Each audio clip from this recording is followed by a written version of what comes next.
नमस्कार साथियों। आज हम इस वीडियो में देखेंगे कि जो सूचना एवं प्रसारण मंत्री है, केंद्रीय सूचना एवं प्रसारण मंत्री अश्विनी वैष्णव, इसका जो कल स्टेटमेंट था, आप सभी ने न्यूज़ में भी देखा होगा कि केंद्र सरकार में और निश्चित रूप से राज्य सरकार में भी ये लागू होगा। यूपीएस यूनिफाइड पेंशन स्कीम है, ये 1 अप्रैल 2025 से 1 अप्रैल 2025 से ये लागू होगा केंद्र सरकार में, और निश्चित रूप से ये राज्य सरकार में भी लागू होगा। अब इसमें हम देखेंगे कि इसमें क्या प्रावधान है, क्या स्कीम है, क्या आपको इसमें प्रॉफिट होगा, इसके बारे में आप डिटेल से यहाँ पर जो भी है कंप्लीटली बताया है, पूरी कंप्लीट इस वीडियो में चर्चा करेंगे। तो अब यहाँ से हम स्टार्टिंग से देखते चलेंगे। पहले तो इसका जो लागू डेट है वो आपकी है 1 अप्रैल 2025। अब इसके अंदर जो बताए गए हैं उसमें 5 पिलर्स के रूप में, 5 स्तंभ के रूप में इनके बारे में बताया है कि इसके 5 मुख्य रूप से स्तंभ है। स्तंभ का मतलब यहाँ पर पांच आपको प्रॉफिट देने वाली है गवर्नमेंट। वो क्या क्या प्रॉफिट है इस पे हम डिटेल से यहाँ पर देखेंगे। फर्स्ट नंबर है जिसमें है कि न्यूनतम 25% तक काम किया तो रिटायरमेंट के पहली आखिरी 12 महीनों का औसत। देखो, अगर आपने 25 वर्ष तक जॉब की है, 25 वर्ष तक यदि आपने जॉब की है, तो अंतिम 12 माह, जो आपने लास्ट के अंतिम 12 माह में जो आपकी सैलरी आई है, ठीक है, अंतिम माह में जो आपकी सैलरी आई है उसका 50%, उसका 50% जो है वो पेंशन के रूप में दिया जाएगा। तो ये है इसमें फर्स्ट जो इसका पिलर है, पेंशन के रूप में कितना प्रतिशत दिया जा रहा है, 50%, और ये दिया जाता है अंतिम 12 महीनों का। जितनी भी आपकी सैलरी बन रही है 12 महीने में, लास्ट में अगर आपकी जैसे 1 लाख रुपए सैलरी बन रही है, 50,000 रुपए सैलरी बन रही है, उसका आपको 50%, जैसे 1 लाख रुपए सैलरी बन रही है तो निश्चित रूप से उसका 50 कितना होगा, 50,000 रुपए आपको मासिक पेंशन की व्यवस्था की गई है यूपीएस के अंतर्गत, जो कि इसका फर्स्ट स्तंभ है। तो आप इसे सीधा ये कह सकते हैं कि 50% पेंशन योजना। पहला पिलर का नाम है कि 50% आपको पेंशन की राशि स्वीकृत की जाएगी। ठीक है, अब इसमें कटौतियों का क्या विवरण है कि हमारे इस वर्तमान में एनपीएस में जो 10% कटौती हो रही है वो क्या यथावत रहेगी, इसके बारे में भी इन्होंने आगे बता रखा है। दूसरे नंबर का जो पिलर है उसके अंतर्गत यह है कि कर्मचारी की मौत होने पर, यदि कोई कर्मचारी की मृत्यु हो जाती है कारणवश, ठीक है, कर्मचारी की यदि मृत्यु हो जाती है तो इसके अंदर है मृत्यु हो जाने पर उसका 60% पेंशन थी। देखो, कर्मचारी की यदि मृत्यु हो जाती है तो इसका 60% का मतलब इस 50,000 रुपए है, इसका आपको कितना मिलेगा, 60% कर्मचारी की पत्नी या पति को, कर्मचारी की पत्नी या जो बच रहा है उसकी बात करेंगे यहां पर, पति को। ठीक है, इस चीज को आप समझ रहे हो कि जो कर्मचारी की मृत्यु हो जाती है तो जो आपकी मासिक पेंशन बनती है, टोटल 12 महीने का औसत निकाल करके, जैसे 1 लाख था, 50,000 रुपए इसकी पेंशन बनती है, तो 50 का 60% आप निकालें यहां पर। ठीक है, तो निश्चित 50,000 का, यहां कंप्लीटली मैं लिख देता हूं डाटा ताकि क्लियरली पता लग जाए। 50,000 का 60%, ठीक है, 5 छके 30,000 रुपए आपको यहां पर जो कर्मचारी की मृत्यु हो जाती है उसके बाद में जो पैसा मिलेगा पेंशन के रूप में वो मिलेगा 30,000 रुपए। ठीक है, इसके बाद इसका जो तीसरा है रूल है वो है कि मिनिमम पेंशन, जो मिनिमम पेंशन है, मिनिमम पेंशन उसकी भी इसमें बात कही गई है कि मिनिमम पेंशन कितनी मिलेगी, क्योंकि ये जो दे रखा है वो कितने महीने चाहिए, 25 वर्ष की सेवा के लिए है ये, इससे कम पर ये लागू नहीं होता। 25 वर्ष की सेवा के लिए रहता है ये। अगर किसी कार्मिक की 10 साल या 10 साल से कम है तो उसके लिए अलग से प्रावधान है, वो क्या है उसके बारे में भी मैं आपको बताऊंगा यहाँ पर।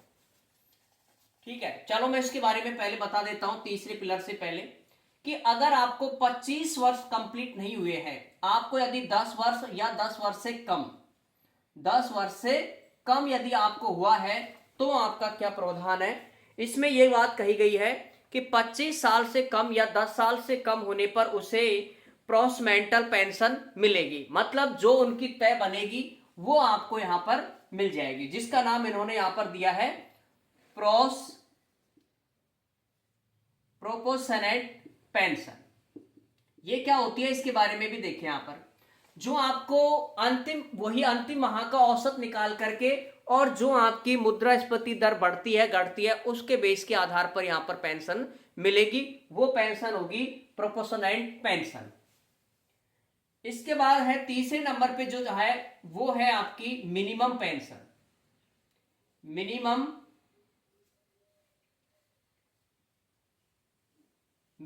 पेंशन, ठीक है, मिनिमम पेंशन है वो देखें यहां पर।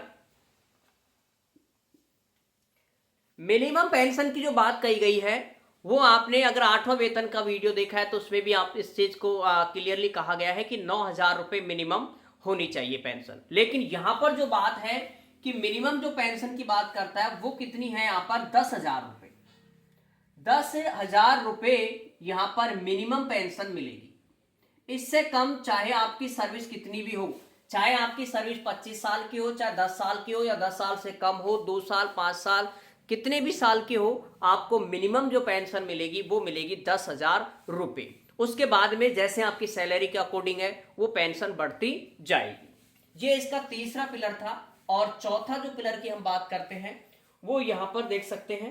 अब यहां पर देखो वर्तमान में जो महंगाई राहत के अकॉर्डिंग चल रहा है, मिनिमम पेंशन 10,000 रुपए है, लेकिन प्रेजेंट टाइम की हम बात करें, ठीक है, तो महंगाई भत्ते के अनुसार महंगाई जो वर्तमान में चल रही है उसके अकॉर्डिंग 15,000 रुपए तो आपकी मिनिमम बनेगी ही बनेगी, चाहे आपको 5 साल हुए हो, 4 साल हुए, 6 साल हुए हो सर्विस करते हुए। ठीक है यहां तक। इसके बाद चौथे नंबर पे जो है वो यहां पर मैं इसको थोड़ा सा मिटा रहा हूं। यहां पर आप देखें चौथे नंबर का जो पिलर है वो है इन्फेक्शन के साथ में इंडेक्शन। ये क्या होता है इसके अंदर देखें 3 प्रकार की जो पेंशन थी। फर्स्ट नंबर पे जो पेंशन थी वो आपकी सुनिश्चित पेंशन, दूसरी थी फैमिली पेंशन, भाई पहला पिलर था, ये दूसरा और ये थर्ड, तीनों पिलर थे। इन तीनों के आपको इनके तीनों के बेसिस के आधार पर आपको यहां पर इन्फ्लेक्शन के साथ इंडेक्शन ये आपको मिलेगा। और इसको जो ये मिलता है इसको क्या कहते हैं यहां पर मुद्रास्फीति सूचकांक। ये क्या होता है ये अंग्रेजी वर्जन है, ये इसका हिंदी है कि जब मांग और आपूर्ति में असंतुलन पैदा हो जाता है तो वस्तुओं और सेवाओं की कीमतें बढ़ जाती हैं। ठीक है, जैसे डीए एचआरए ये इंक्रीज होता है उसके बेस के आधार पर आपको यहां पर ये बढ़ोतरी ये बढ़कर के आपको मिलेगा। तो इसमें यह है जो कि कीमतों में जो वृद्धि होती है इसे क्या कहते हैं मुद्रास्फीति, या फिर इसे ये मान लो आप इन्फ्लेशन के साथ में इंडेक्सेशन ये कहा जाएगा। ठीक है, तो ये आपकी यहां पर चौथी जो स्थिति है वो यहां पर ये रहती है। पांचवी जो स्थिति है वो आपकी यहां पर है कि सेवानिवृत्ति पर जो ग्रेच्युटी है उसको एक मुश्त के रूप में राशि दी जाएगी। तो इसको भी आप देखें कि ये किस प्रकार से कैलकुलेट होती है इसके बारे में भी। पांचवा यहां पर जो स्तंभ है वो यहां पर ये है कि सेवानिवृत्ति होने पर आपको जो ग्रेच्युटी है उसके अतिरिक्त एक मुश्त भुगतान की भी राशि प्राप्त होगी। और ये आपने जो चौथे पिलर है उसके बेसिस के आधार पर आपको राशि प्रदान की जाएगी। अब यहां पर जो है कि जो ग्रेच्युटी है ये क्या है, इसका किस तरह से कैलकुलेशन होता है। इसका है कि अंतिम प्राप्त वेतन, जैसे माना आपका अंतिम वेतन है कितने 10,000 रुपए, मैं मिनिमम लेकर के चल रहा हूं। 10,000 रुपए यदि आपका अंतिम वेतन है तो उसका 15/26 और आपने कितने साल सेवा दी है। यदि आपने 5 साल सेवा दी है तो इसको आप कैलकुलेशन करेंगे तो ये आ जाता है आपका कंप्लीटली 28,846 रुपए। 28,846 रुपए आपको पेंशन के रूप में, ठीक है, ये सॉरी ग्रेजुएटी के रूप में आपको प्राप्त होगी ये राशि। लेकिन इसके लिए क्या शर्त है, इसमें जो शर्त है वो ये है कि आपकी सेवा 5 वर्ष की होना जरूरी है। आपकी सेवा 5 वर्ष की होना जरूरी है, होनी जरूरी, ठीक है। तो अब इसमें क्या है, जो ग्रेच्युटी है इसके अतिरिक्त एक मुश्त भुगतान है। जैसे ये आपकी ग्रेच्युटी बनती है, इसके अतिरिक्त यदि आपका डीए, एचआरए और महंगाई भत्ता के आधार पर यदि आपकी और वृद्धि होती है तो वो आपको एक्स्ट्रा राशि के रूप में प्राप्त होगी। और यदि किसी साथी की 10,000 70,000 रुपए अंतिम वेतन है, अंतिम प्राप्त वेतन उसका 15/26 आप ज्ञात करें, वही 5 वर्ष के लिए, तो ये हो जाता है आपका 2 लाख, 5 वर्ष के लिए यह आ जाता है 2,01,923 रुपए, ठीक है। इसको आप कैलकुलेट कर सकते हो। तो ये जब 70,000 रुपए है तब आपको इतनी मिलेगी, और जब 10,000 रुपए है तो आपको इतनी मिलेगी। अब इसमें इसके अतिरिक्त ये तो आपको मुख्य रूप से जो ग्रेच्युटी है वो आपको मिलेगी। इसके अतिरिक्त जो है वो आपको डिपेंड करता है किसके अकॉर्डिंग, जो अभी आपने चौथे नंबर के पिलर में आपने 3 चीजें देखी थी उसमें, कि आपकी खुद की पेंशन, फैमिली पेंशन और साथ में मिनिमम पेंशन, इन तीनों के आधार पर मुद्रास्फीति सूचकांक दर के आधार पर आपको एक्स्ट्रा जो आपको एकदम राशि मिलेगी वो आपको अलग से चार्ज होगी। तो ये रहती है इसके अंदर स्थितियां। अब इसमें कुछ चीजें और भी हैं जिसके कि यहां पर कि कर्मचारियों को इसमें जो एनपीएस था उसमें 10% का अंशदान योग देना होता है। इसमें कितने का होता है इसके बारे में भी थोड़ा सा देखें। अब यहां पर देखें कि एनपीएस की तरह जो नेशनल पेंशन स्कीम है इसमें कार्मिक का 10% अंशदान होता है। जो कार्मिक होता है, कर्मचारी है, एम्प्लॉई, उसका 10% अंशदान होता है। लेकिन यहां पर जो यूपीएस है इसके अंदर भी आपको वही 10% अंशदान देना होगा, ठीक है, देना होगा। और साथ में अब इसमें 18% का जो योगदान है वो भारत मतलब सरकार का, यू कह सकते हो इंडिया गवर्नमेंट का योगदान होगा, ठीक है। इंडिया गवर्नमेंट का उसके अंदर योगदान होगा कितने परसेंट का, 18% का। और 10% आपका अंशदान जैसे एनपीएस में चलता था उसी प्रकार से यहां पर यूपीएस में भी चलेगा, लेकिन साथ में 18% का जो योगदान है वो गवर्नमेंट अपने स्तर पर अलग से करेगी। तो कर्मचारियों को अलग से अंशदान नहीं करना होगा इसमें, और केंद्र सरकार 18% का अंशदान करेगी। मतलब इस 18 में एक्स्ट्रा नहीं करेगा कोई भी कार्मिक, लेकिन ये जो 10% अंशदान है ये तो एनपीएस की तर्ज पर आपको यूपीएस में भी करना पड़ेगा। साथ में यहां पर कर्मचारियों का अंशदान एनपीएस की तरह 10% वही रहेगा। अब इसमें और भी चीजें हैं थोड़ा, कि हर 6 माह की सेवा के बदले में मासिक वेतन प्लस डीए का 10वां हिस्सा जुड़ करके रिटायरमेंट पर लगेगा। यह भी एक थोड़ा सा अच्छा पॉइंट है इसका, कि हर 6 माह की सेवा के बदले में, हर 6 माह की सेवा के बदले में